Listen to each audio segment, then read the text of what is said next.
Masechet Shabbat Daf Yudchet, on commence Bezrat Hashem à la Gemara, ici à la 4e ligne. Man Tana, la Gemara demande sur notre Mishnah, qui est le Tana de notre Mishnah qui a dit que au début de la Mishnah, on avait vu, on n'a pas le droit de laisser de l'encre dans de l'eau pour faire passer la couleur. Donc l'encre, c'est apparemment le concentré ou la plante qui fait la couleur. Et donc on l'a laissé dans de l'eau de manière à ce que l'eau prenne la couleur de l'encre. Et la Mishnah a interdit de le faire, même selon Beth Shammai, avant Shabbat, si ça se prolonge pendant Shabbat. Selon Beth Hillel, dans ce cas-là, ce sera permis. Mais pendant Shabbat, il est clair que selon tout le monde, c'est interdit.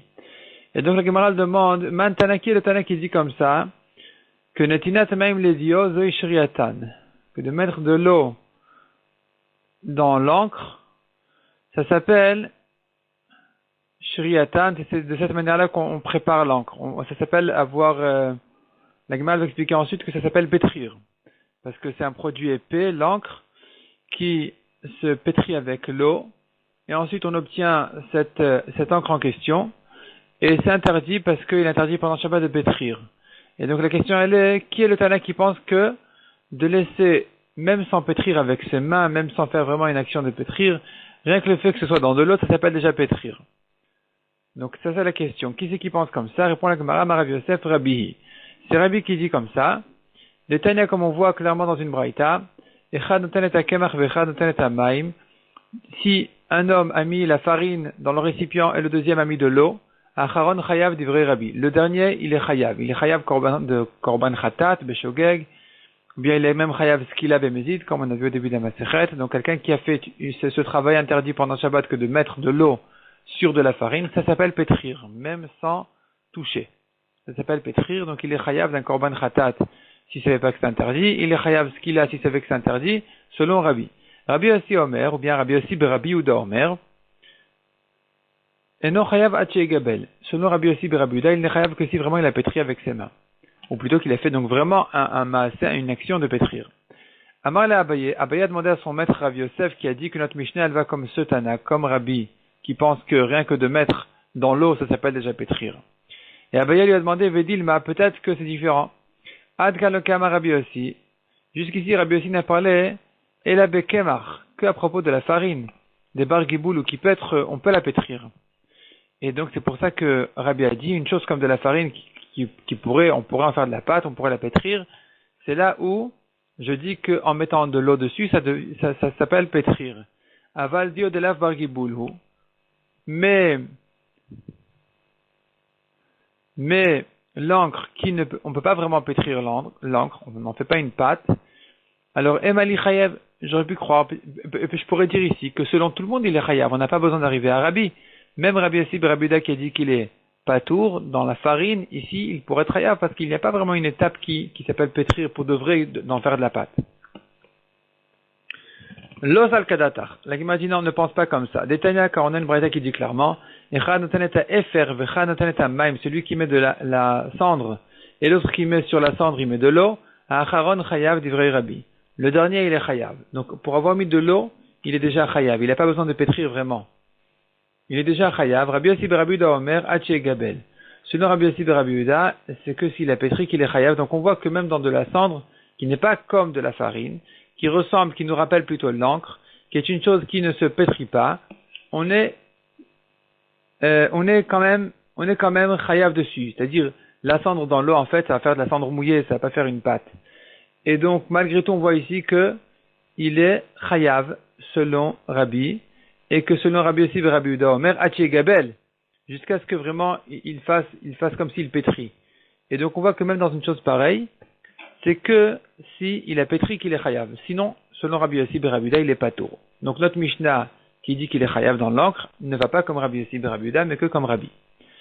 La Gemara repousse la preuve de la cendre en disant Vedilma, qui dit que Efer veut dire de la cendre, peut-être que Efer, c'était employé ici dans un sens de Afar. Vedilma Mai Efer, Afar, c'est peut-être plutôt de la terre, de la poussière, des bargiboulou.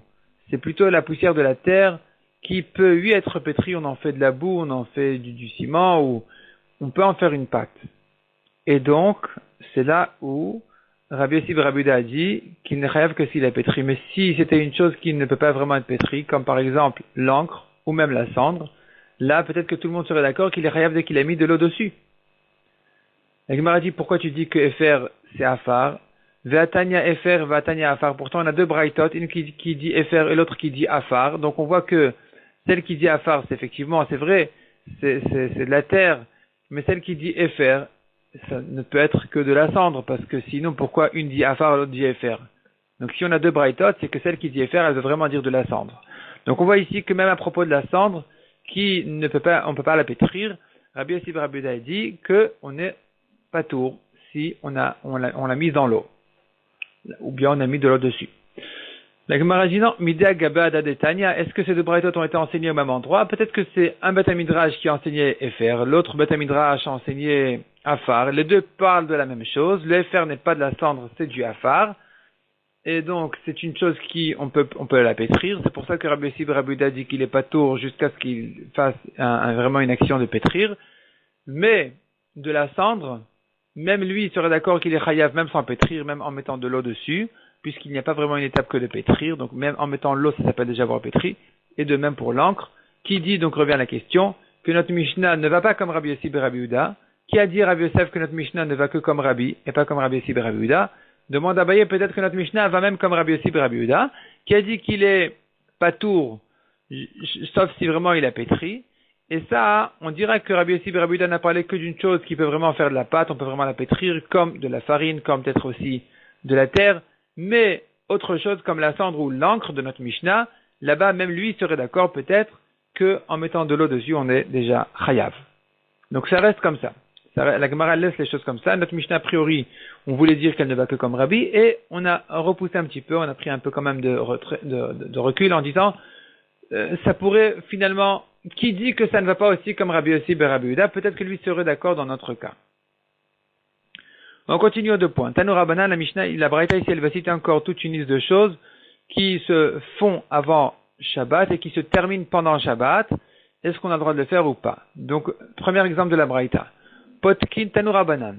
Potkin Maim Leginai Rev Shabbat Im Chashecha. On a le droit d'ouvrir de l'eau, un conduit d'eau dans le jardin avant Shabbat avec Im Chashecha, ça veut dire un peu avant la nuit. Ou Mitmalet Valechet Kolaem Kulo, et ça se remplit toute la journée entière. Donc moi j'ai ouvert le robinet un petit peu avant Shabbat et ça se remplit d'eau pendant toute la journée de Shabbat, c'est permis. Deuxième chose qui est permise aussi, c'est de laisser les encens en dessous des vêtements. Et il se parfume toute la journée. Troisièmement, on a le droit de mettre aussi du soufre, de faire apparemment un petit feu avant Shabbat, en dessous de toutes sortes d'ustensiles qu'on a gravés, et maintenant on veut que la fumée en question, elle rentre dans la gravure, là où on a gravé, pour marquer là-bas, pour qu'il y ait un peu du noir là-bas, pour bien marquer les gravures. Et ça, c'est permis de faire donc avant de préparer avant Shabbat, ou mitgafrin veholchin kol Shabbat kula, et ça se prolonge, ça se reproduit tout Shabbat. Ça se prolonge pendant tout Shabbat. Ou manichin kilor al gabe ha'ain, il est permis aussi de mettre, donc kilor al gabe ha'ain, kilor c'est une pommade, on a le droit de la mettre avant Shabbat sur l'œil, veisplanit al gabe ha'maka, ou bien encore une sorte de pansement sur la plaie, ou mitrapet volechet kolaem kulo, et ça va se guérir tout au long de la journée. Aval, mais, en notnin chitin et ocharechaim shel maim. Il y a ici une chose qui est quand même interdite, c'est de laisser le blé dans le moulin à eau, un moulin qui tourne avec de l'eau. Ça, c'est interdit pendant Shabbat. Sauf si vraiment on a terminé de moudre avant Shabbat. Maïtama, pourquoi c'est différent ici? Amar Rabba mipnei shemashmaat kol. Rabba dit non, ici c'est exceptionnel, ça fait du bruit, pendant Shabbat ça se fait pas, donc c'est interdit. Ça va faire du bruit pendant Shabbat, comme si vraiment on travaillait ici, c'est interdit. Mais tout ce qui se fait calmement dans le silence, c'est permis. Amar le Rav Yosef a demandé à Rabba, Velei Mamar, mon maître devrait dire une autre raison d'interdire cela, Mishum Shivitat Kelim, car à cause du repos de ces Kelim. C'est-à-dire qu'un homme doit faire attention que ces ustensiles aussi ne travaillent pas pendant Shabbat. Pas que lui, pas que ses animaux, pas que ses serviteurs, servantes, ses enfants. Tout ça, c'est clair qu'un homme a le devoir de faire attention à que toutes ces choses-là se reposent pendant Shabbat, Minatora, mais peut-être qu'il y a encore autre chose qui est de faire attention à ce que ces ustensiles, son moulin, ne travaillent pas pendant Shabbat. De Tania, comme on voit une braïta qui dit, et tout ce que je vous ai dit, prenez garde.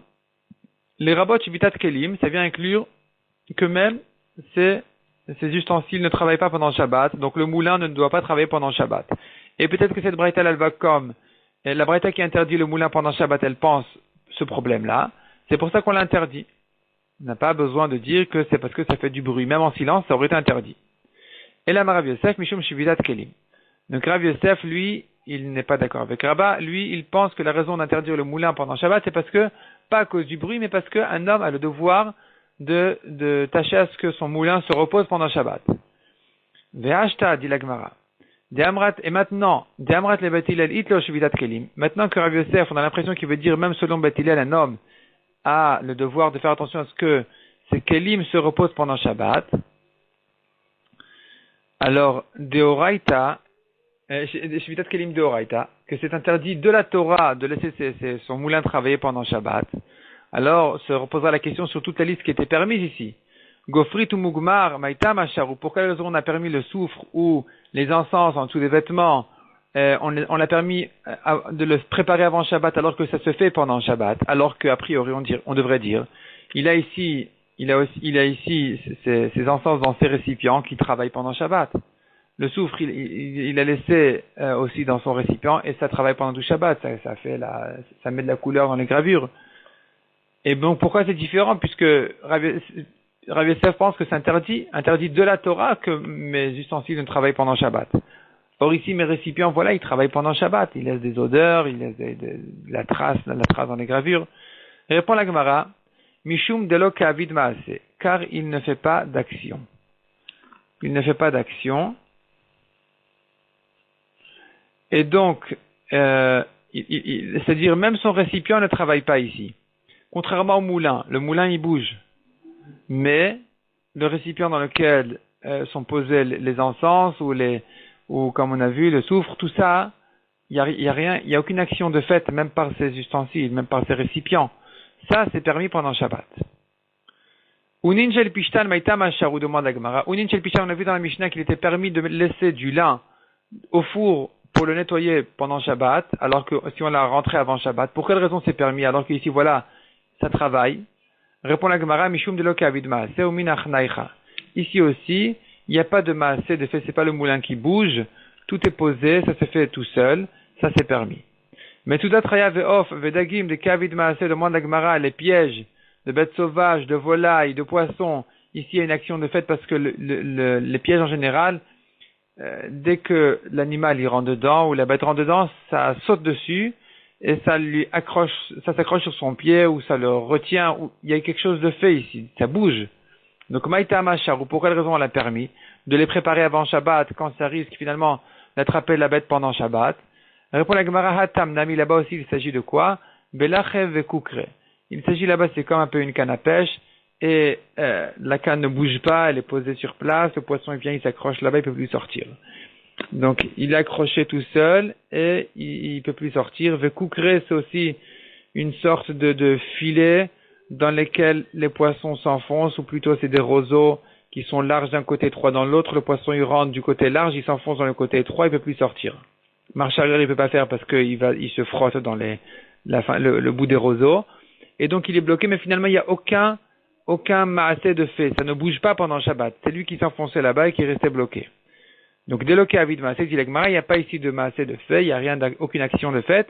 Même si son filet le piège n'a pas bougé, là, c'est permis.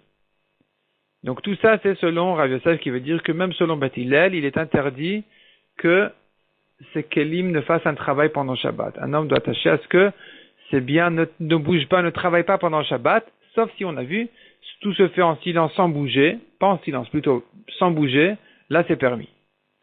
Ve'ach t'a dit l'Agmara. Maintenant, Damar Avoshaya Maravasi. Mantana shevitat kelim doraita bet Shammai velo bet Hillel. Lui, Rav Assi, il dit que non. Qui est le Tana qui pense qu'un homme doit acheter à ce que ses kelim se reposent pendant Shabbat, Minatora, c'est que Bet Shammai, c'est pas Bet Hillel. Bet Hillel pense que tout est permis. Donc, les Bet Shammai, dit la Gemara, ben kavid masé, ben delo kavid masé assour. Selon Bet Shammai, il n'y a pas de différence. En tout le cas, c'est interdit aussi bien s'il y a une action de fait que s'il n'y a pas une action de fait. Comme celui qui a laissé son lin dans le four où ça se nettoie, ça se travaille tout seul, et il n'y a rien, aucune action de fait, il n'y a rien qui bouge. Selon Bet Shammai, c'est aussi interdit. Évidemment, s'il y a une action de fait, c'est aussi interdit. Selon les Bet Hillel, afalgav de kavid masé charé. Selon Bet Hillel, même s'il a fait vraiment un masé, tout est permis parce que celui qui est interdit, c'est que Bet Shammai. Selon Bet Hillel, tout est permis. Donc on devrait permettre même le moulin. Donc la raison pour laquelle on interdit le moulin, ça doit être comme on a vu sur le rabat, parce que ça fait du bruit. Mais sinon, un homme n'a pas de problème à ce que sa montre bouge pendant Shabbat, sa pendule travaille pendant Shabbat, et ainsi de suite, sur son frigo, tous ces appareils, ils bougent, ils travaillent, il n'y a pas de problème. Pendant Shabbat, on n'a pas ce problème. Donc, les Bet Shammai dit la Gemara. Maintenant qu'on a dit selon Bet Shammai, afalgav de là, vide maasé assour, que même s'il n'y a pas de maasé de fait, tout se fait automatiquement, c'est quand même interdit le fait que dans ces récipients, il y a des encens qui donnent de l'odeur. Enfin, ça, on va demander comment c'est permis. En tout cas, selon Bet Shammai, on a vu que même s'il n'y a aucun maasé de fait, comme on a vu par exemple, voilà, le lin qui est rentré dans le four avant Shabbat, qui se nettoie pendant Shabbat, c'est aussi interdit. Alors, si c'est comme ça, demande la Gemara. Donc, déjà, on a compris évidemment que le moulin s'interdit, parce que vraiment, il fait un maasé, mais même sans ça, ça aurait été interdit.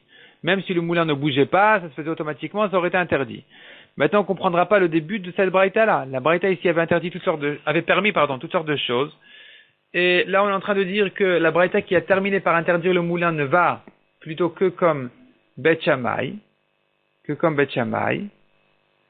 Donc, non, je reprends. On a vu dans la braïta que toutes sortes de choses sont permises et le moulin est interdit. Comme on a vu, les encens, le soufre, tout ça c'était permis, la pommade.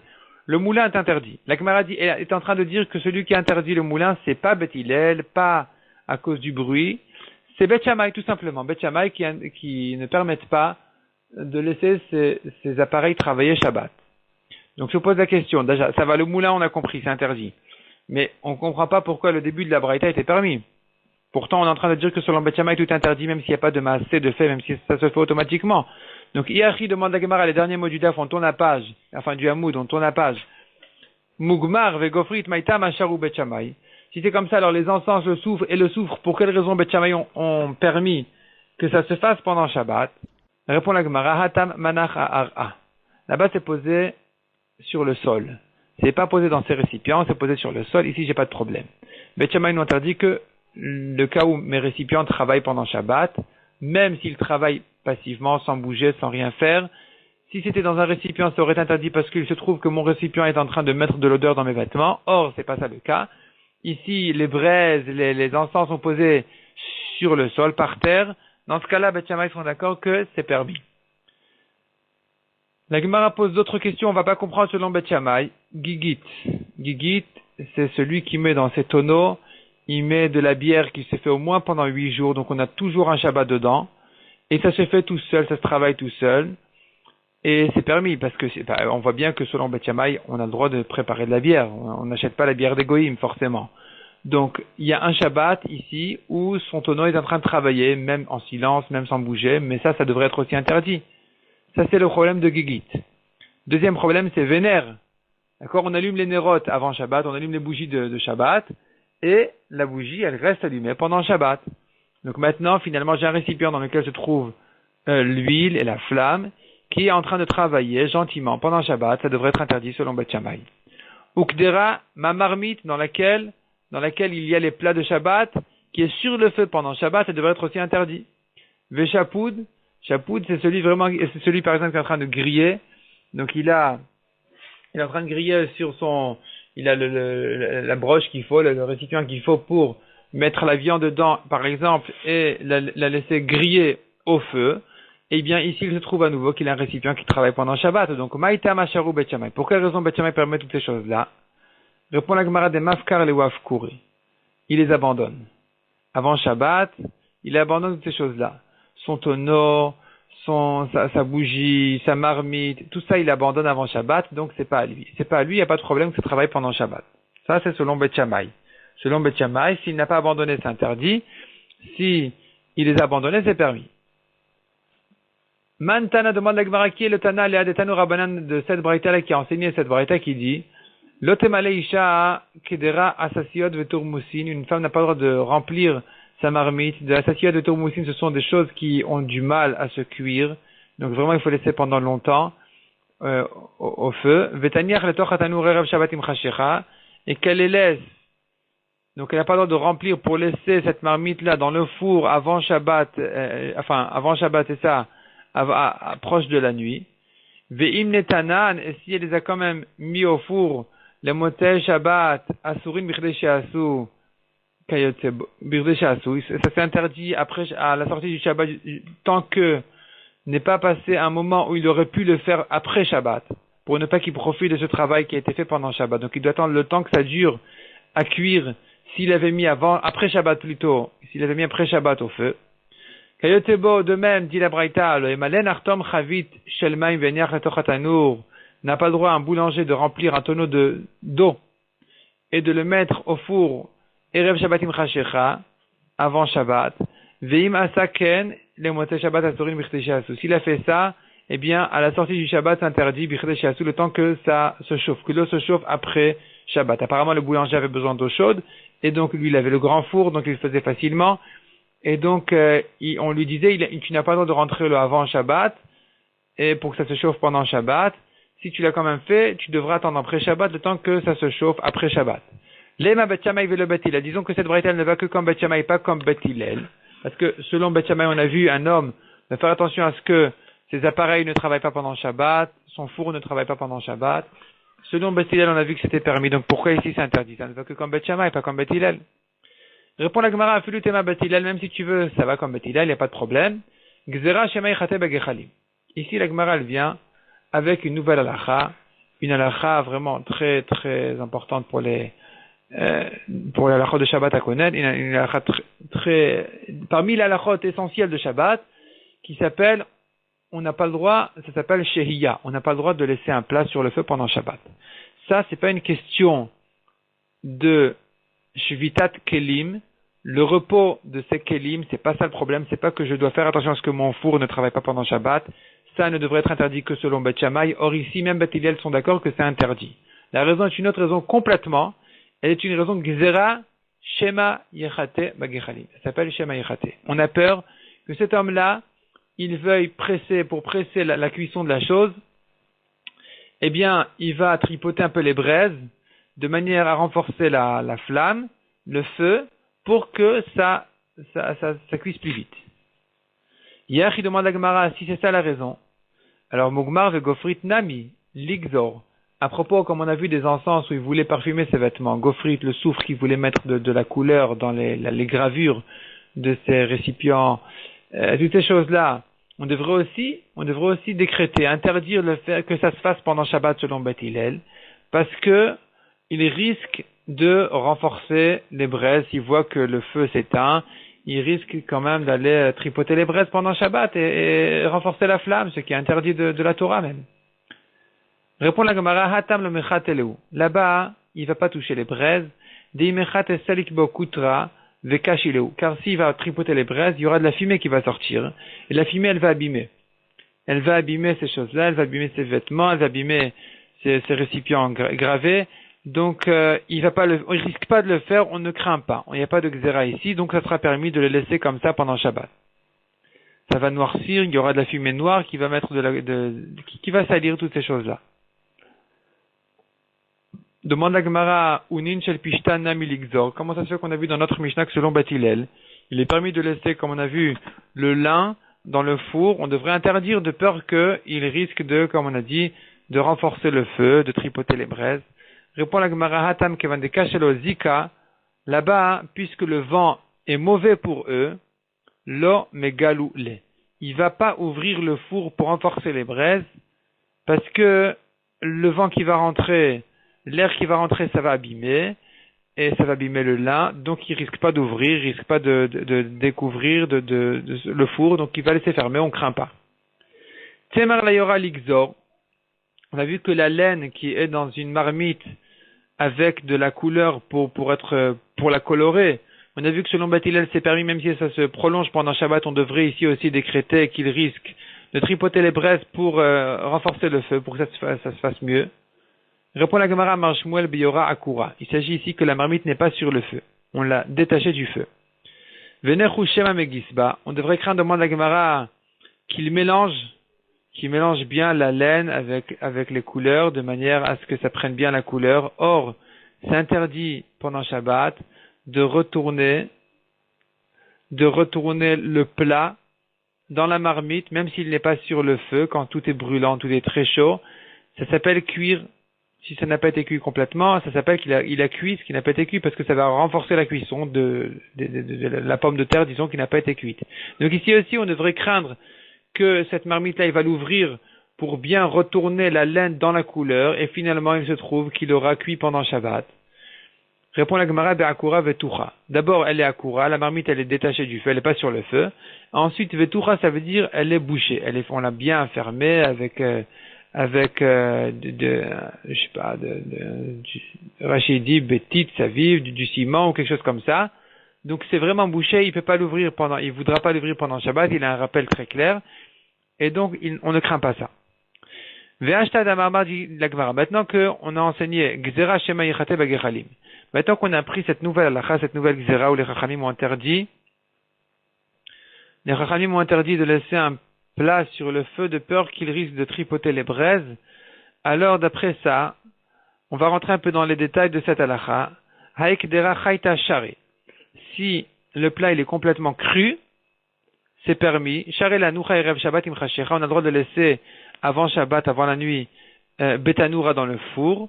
Maïta ama, pour quelle raison? Kevan le chazil et urta, puisque de toute façon pour ce soir ça sera pas cuit. Asouche masarda temine. De toute façon il va l'oublier. Il va pas penser à ça, parce que de toute façon, il donne pas d'espoir à cette chose-là. Même si je vais vraiment renforcer le feu, ce sera pas prêt pour ce soir. Et donc, il va pas tripoter les braises, il va laisser comme ça. Donc, si le plat il est complètement cru, on a le droit de le laisser sur le feu, à l'entrée du Shabbat. Ou bashil, shapir dami. Si c'est bien cuit, ça va aussi, parce que il n'a pas de raison de tripoter les braises. De toute façon, c'est déjà cuit. Il n'est pas inquiet. Bashil velo bashil asir. Par contre, si le plat il est cuit et pas cuit, il est à moitié cuit, il n'est pas cuit suffisamment, il a commencé à être cuit, disons à moitié, même moins que la moitié, moins que le tiers même, c'est sûr. S'il est à peine un quart cuit, au quart de la cuisson, là c'est sûr qu'on n'a pas le droit de le laisser sur le feu parce qu'il risque de renforcer la flamme pendant Shabbat. Donc vraiment c'est pour ça qu'aujourd'hui on met la plata, on met les rappels sur le feu pour ne pas pouvoir tripoter le feu pendant Shabbat. Ve'isha dabe grama chaya, mais si il a jeté là-bas un os cru, un morceau cru, shapir dami. C'est bon, parce que de toute façon, ce morceau-là ne peut pas cuire ce soir, donc il va pas renforcer le feu.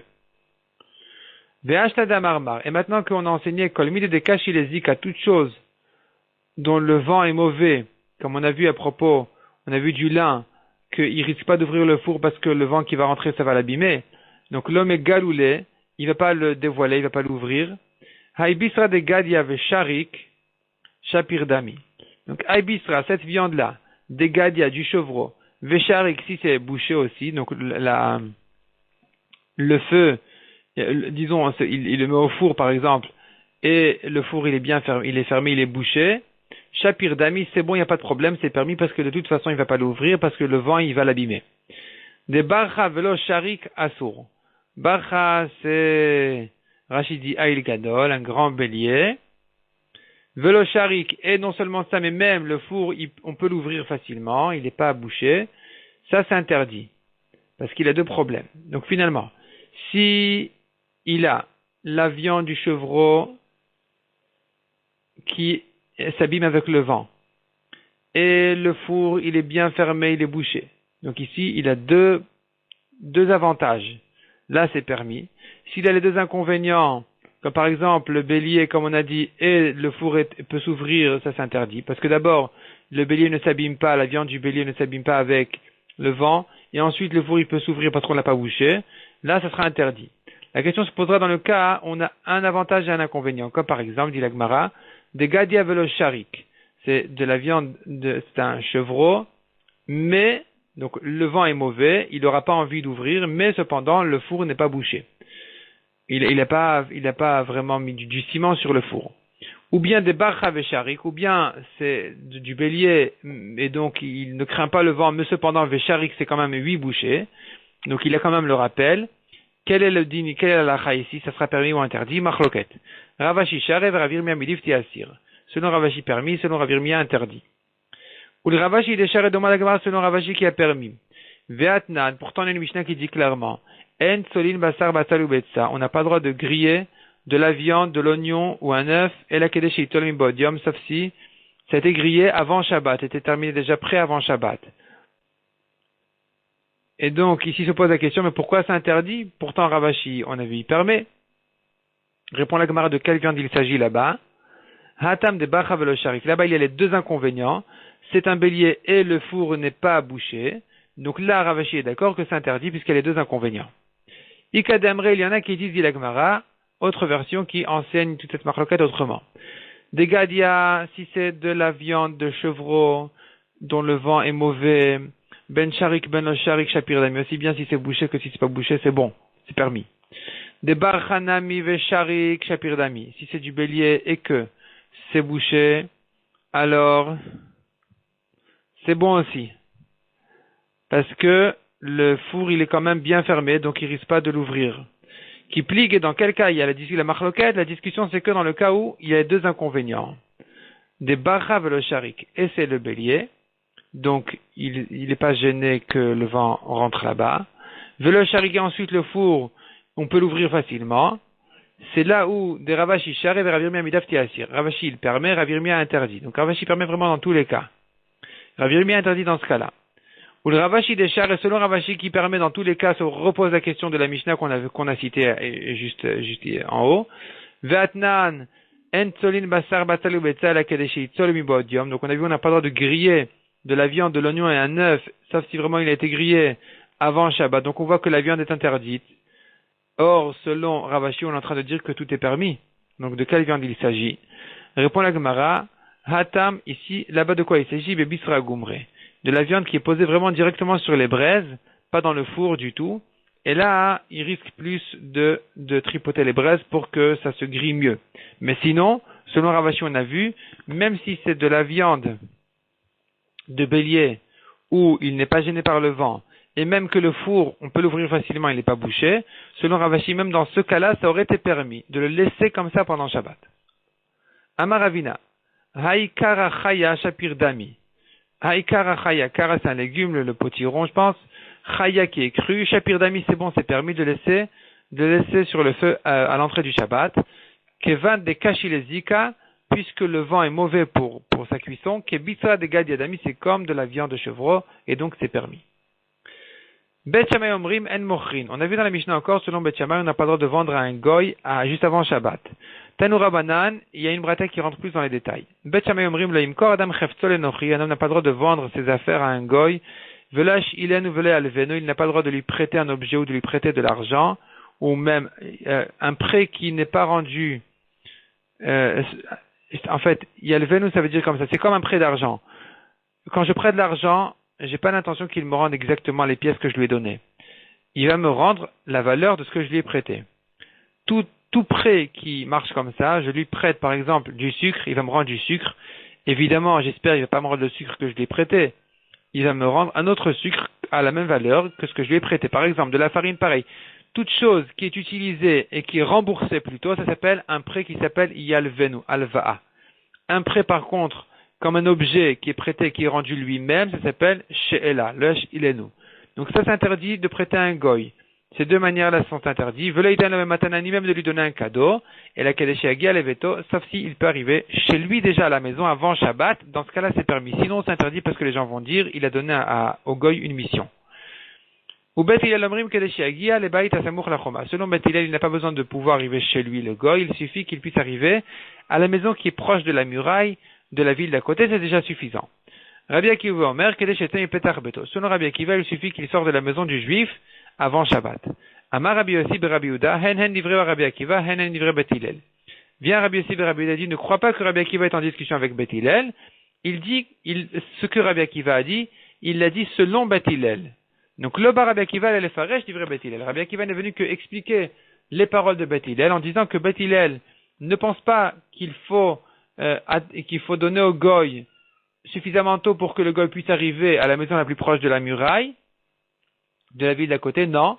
Selon Bet Hillel, pense Rabbi Akiva, il suffit de donner un goy si du moment qu'il puisse sortir de la maison du juif, c'est déjà suffisant. Bon, on va s'arrêter là pour aujourd'hui.